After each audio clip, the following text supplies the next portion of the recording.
Hey folks, so while waiting for my daughter to do some swimming lessons tonight, I posted something on Facebook that I thought I might do as a video just for those that aren't on the RowAlong Facebook group. And it's about tenacity and mental fortitude. What does that mean? Why does it matter? Well, from a rowing perspective point of view, this is really important. So that the tenacity to continue to keep on putting effort into the machine, and the mental fortitude to not give in when your body's kind of saying to you, are you really wanting to do this? This is one of the biggest aspects of rowing. I mean, yes, we all develop our bodies and we try and get fitter and faster from a physical point of view. But eventually it comes to a point where your body can only go so far that your brain is going to let you go. And so you need to start to kind of get that real tenacity inside you and the mental fortitude to not give up. And that's the thing. And it's like looking at your rows and saying, right, I'm halfway through this. I'm not going to get the result that I want to. But you don't stop. And that's the important part, because the negativity that comes from stopping from handle down from HD halfway through a row is so destructive.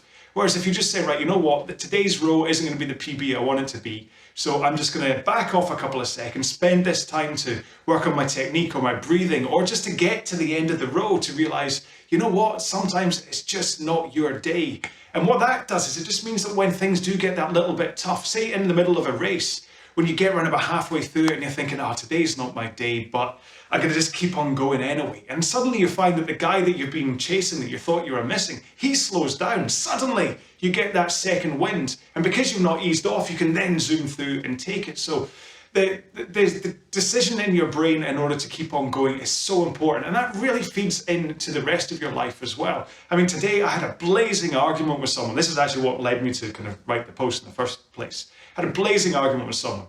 And actually it turned out that the basis for this argument was actually my fault for using wrong facts in a discussion. Okay, I'd found out something in the wrong place, and actually what I was complaining about was completely wrong because someone else or somewhere else actually had the truth. Okay, this argument ensues, we're shouting at each other, calling each other names, and then he points out to me that I'm wrong, at which point I'm like, you know what, I apologize unreservedly and let's move on with our lives. Okay, that's not the point of the story, that's the kind of the basis of it. Now, childish me at that point wants to say, well, you were shouting at me and you're a big mean man, I'm never going to speak to you again.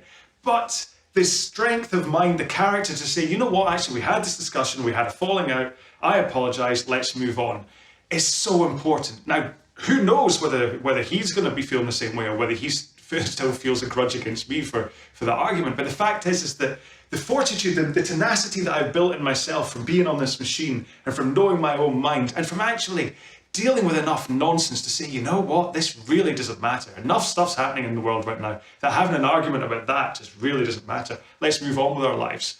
I really feel I got from this machine, from actually being at that point where saying, I'm at my complete limit, what can I do about it? And so you can become very self-aware about it. So if you can build the strength of character in the real world and bring it to the machine, you're going to be a better rower. If you can bring that tenacity and the mental fortitude from the rowing machine into your real life, it's going to make you a better person as well, okay? Because nobody wants to be around a petulant person that's just going to say, well, you're not going to play with my ball anymore, are you? Because you were mean to me. They want to be around people that are positive, that go up and stick their hand up and say, you know what? I was wrong. I mean, I think that's the biggest issue. Well, there's lots of biggest issues, but one of the biggest issues in the world right now is people's inability to go, oh, crikey, you're right, I'm wrong. And to actually apologize. In fact, I'm a ranty guy, so I'll go into this story. I remember I once went to a Saturday morning showing of the Pokemon movie, the one with Ryan Reynolds. And we're all sitting, me and the family are sitting there ready to go. The trailers are on, and then just as the movie starts, the lights go up and the sound goes down. And I'm like, what's going on here? And so the movie's 5 minutes into it, and I'm like, this isn't right. And I see one of the usher folks coming in to the bottom of the cinema and having a look at everyone. So I kind of, in my dad mode, because the kids are like, what's going on, Daddy?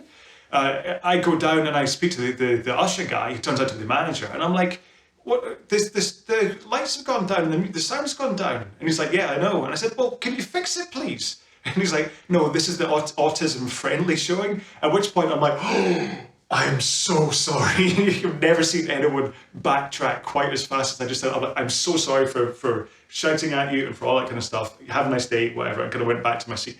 Absolutely mortified. And I truly believe that in everything, in your work, in life, everything, if you make a mistake, don't try and bluster your way through it. We're not politicians, okay? If we get caught out with a mistake, it's much better for us to just say, you know what, I was wrong. Can we make up, fist bump, and move on, okay? And then it's up to the other person as to whether they're going to actually hold on to that baggage and not make up with you and whatever. But you have to bring that mental fortitude, the tenacity that you've made from this machine, your strength to carry on, and put that in your real world. And also, more importantly, because it's all about this, that you put it into the rowing machine.